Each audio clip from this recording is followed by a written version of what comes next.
You some breaking news in Stoke-on-Trent. The UKIP leader Paul Nuttall has been confirmed as the party's candidate to contest the Crunch Stoke-on-Trent Central by-election, which will be held on February 23rd. And he's been speaking in Stoke this morning. Let's hear what he's had to say. Thank you very much, and what a wonderful turnout we have here today in Stoke-on-Trent. I'd like to start by thanking the branch for selecting me as their candidate for this up-and-coming by-election. I'd also like to thank the branch chairman, Mick Harold, in particular, for offering me his unwavering support. And finally, I'd like to thank the UKIP National Executive Committee for ratifying my candidacy this morning. I'm not from Stoke, although I did live in Shelton for a short period in the late 1990s. However, I feel right at home here, not just because of many previous visits to speak at public meetings here for the UKIP branch, but because of so many other things too. From the terrace streets to the corner shops, from the local pubs to the children's playgrounds, from the old factory sites to the graffiti on too many walls. Like the community I was raised in Bootle, the community of Stoke-on-Trent is this day battling against the odds.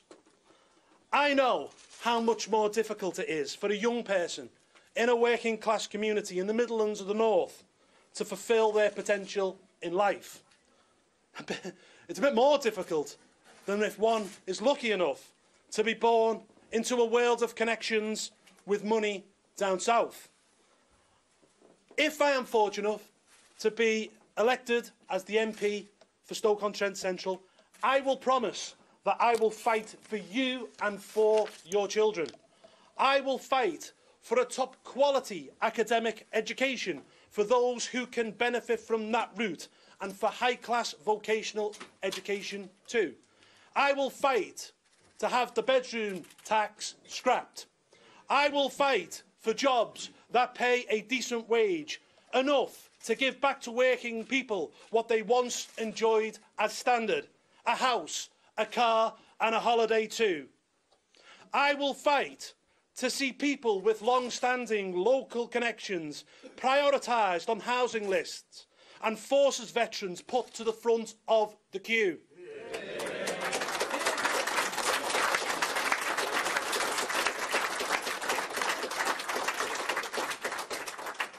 I will champion the issues that matter to the people of Stoke-on-Trent. In the House of Commons, I will make the argument for proper immigration controls, for stronger sentences for criminals, and for rebuilding our magnificent armed forces too. I will raise the issues that the establishment parties would prefer to brush under the carpet, from tackling the spread of radical Islam and Sharia to having pride in England, and that includes us having our own parliament.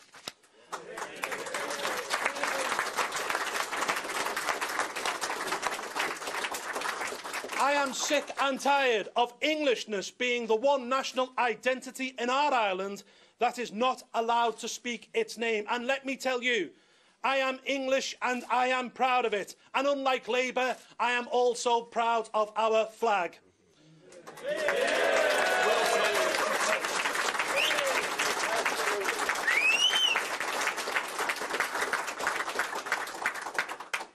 Now let me deal with the issue of the National Health Service head on. The voters of Stoke will be told in this election that UKIP wants to privatise the NHS. This is a lie. It goes back to comments that I made back in early 2011 when I spoke about introducing more competition into the NHS. However, it is clear from the Labour Party's disastrous PFI programme that has saddled the NHS with a debt of 80 billion that I was wrong. We also will not take lessons from a party which privatised 5% of the NHS when it was in power and oversaw the mid-staffs scandal. So that's Paul Nuttall, the UKIP leader and now confirmed candidate for that Stoke-on-Trent Central by-election, which will be held on February the 23rd. That's after Tristram Hunt, who is the current MP, announced that he will be resigning to take a job at the V&A Museum in London. Let's go to Sarah.